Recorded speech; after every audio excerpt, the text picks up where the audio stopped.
The silence inside Montecito is no longer looking peaceful. It is starting to look dangerous, because behind the perfectly filtered Instagram clips, the carefully staged charity appearances, and the polished smiles frozen for cameras, something much darker now appears to be unfolding between Prince Harry and Meghan Markle. And the most explosive part? The cracks are no longer being whispered about by fringe commentators hiding behind anonymous blogs. They are now being openly discussed by establishment royal insiders, mainstream media editors, and people who until recently refused to touch this story publicly. What changed? Why is the wall finally collapsing? Because the contradictions have become too massive to hide. The story that Harry and Meghan sold to the world in 2020 was built on one sacred promise: protecting their family, protecting their children, escaping the cruelty of media intrusion. That was the emotional core of everything. The interviews, the documentaries, the speeches, the lawsuits, the endless attacks against the British press. But now, observers are noticing something deeply uncomfortable. The children who were supposedly hidden from the spotlight are slowly becoming part of the content machine itself. Not fully, not openly, but strategically. A hand here, a silhouette there, a blurred smile, the back of a head. Tiny calculated glimpses dropped onto social media like breadcrumbs. And every new image creates this same disturbing question. If privacy was truly the mission, why does the exposure keep increasing? That is where the real tension reportedly begins. Because by every account, Harry is obsessed with protecting his children from the exact media trauma that destroyed his own childhood.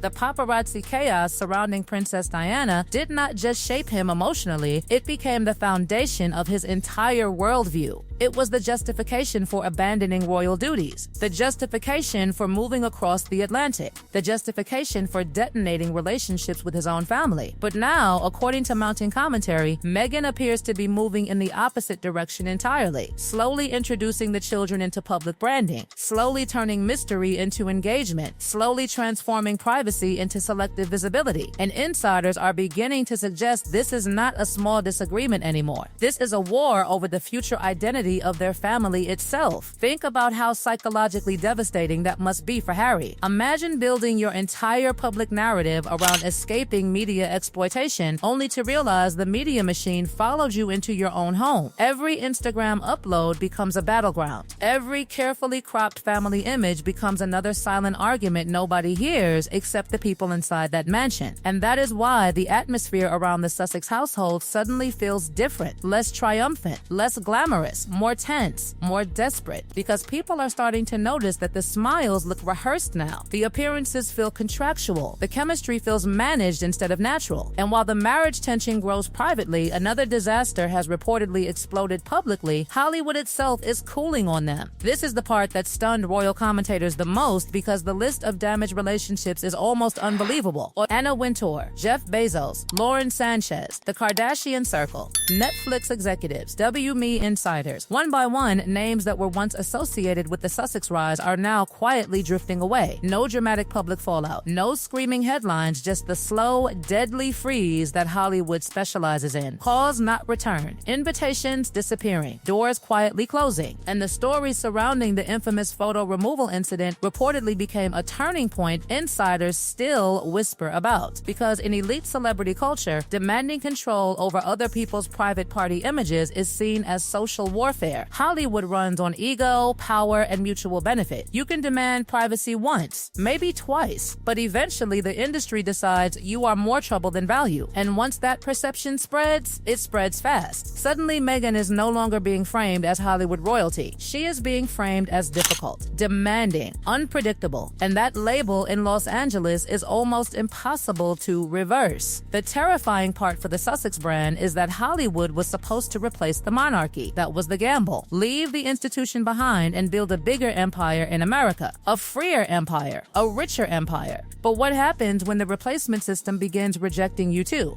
That is where this story becomes genuinely dangerous for them, because now there are growing reports of strategic collapse behind the scenes. No clear direction, no unified brand identity.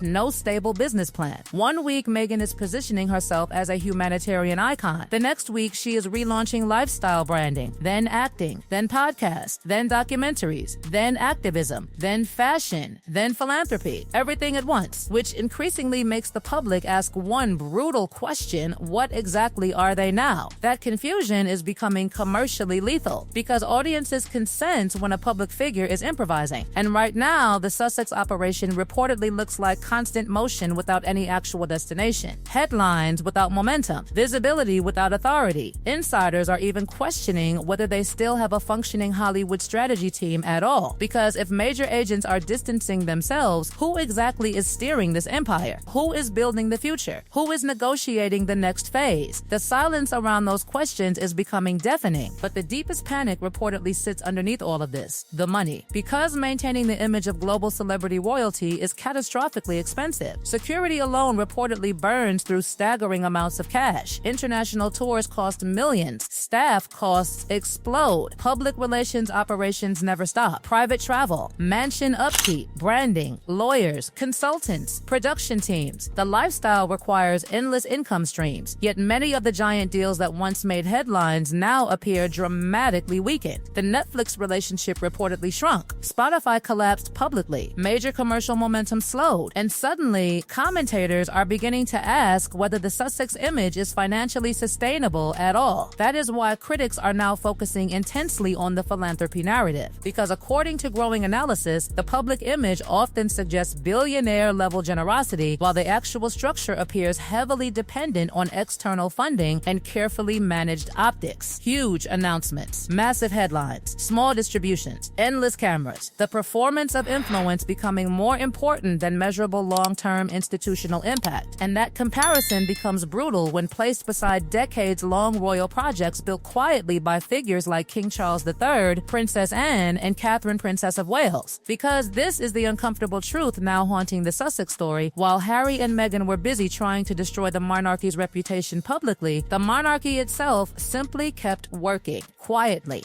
patiently, relentlessly. And over time, that contrast started changing public opinion. William and Catherine increasingly look stable, while the Sussexes increasingly look chaotic. The royal institution looks disciplined, while Montecito looks emotionally volatile. And once public perception begins hardening in that direction, reversing it becomes almost impossible. And that is exactly why royal insiders are now quietly asking the question nobody wanted to ask 2 years ago: what happens if the Sussex marriage itself becomes the final casualty of the Sussex project? Because once you strip away the interviews, the documentaries, the speeches, the lawsuits, the glamorous magazine covers, and the carefully managed appearances, what remains is an extraordinary amount of pressure concentrated inside one relationship. And pressure changes people, especially when two people entered a marriage believing they were about to conquer the world together, only to slowly discover that the world they built may have been standing on unstable foundations from the beginning. This is where the entire atmosphere around Montecito suddenly starts looking less like a power couple fantasy and more like an exhausted operation trying desperately to maintain the illusion of momentum. Because think carefully about the timeline here. In the beginning, the Sussexes had something incredibly rare: global sympathy. They had mystery. They had freshness. They had emotional leverage. They were positioned as rebellious modern royals escaping an ancient institution. Hollywood adored them. Media companies fought over them. Streaming platforms handed them giant contracts. Activists embraced them. Celebrities aligned themselves publicly with them. For a brief moment, they looked unstoppable. But what happens when a couple builds their empire on permanent conflict? Eventually, the audience begins asking where the healing is, where the progress is, where the actual success is. And that is the terrifying stage the Sussex narrative has now reportedly entered. Because after years of public warfare, what exactly did they build that feels stable? The Spotify partnership collapsed in humiliation. The Netflix empire reportedly shrank into survival mode. Their celebrity friendships appear weaker. Their influence looks reduced. Their public approval numbers in Britain are catastrophic. Even in America, the fascination increasingly feels driven more by drama than admiration. And that creates an emotional nightmare for any couple, because suddenly every setback becomes personal. Every failed project becomes another private argument. Every bad headline becomes another accusation silently hanging in the air. Was this worth it? Did we destroy everything for this? That is why the children issue matters matters so much more than people realize. It is not just about photographs or Instagram strategy. It symbolizes something much deeper, two completely different visions of survival. Harry appears trapped psychologically in the fear of repeating Diana's tragedy. Meghan appears increasingly focused on maintaining relevance in a brutal celebrity economy where invisibility equals death. And those two instincts are fundamentally incompatible. One wants retreat, the other wants controlled exposure. One fears attention, the other understands how to weaponize it. One is emotionally shaped by trauma, the other is strategically shaped by ambition.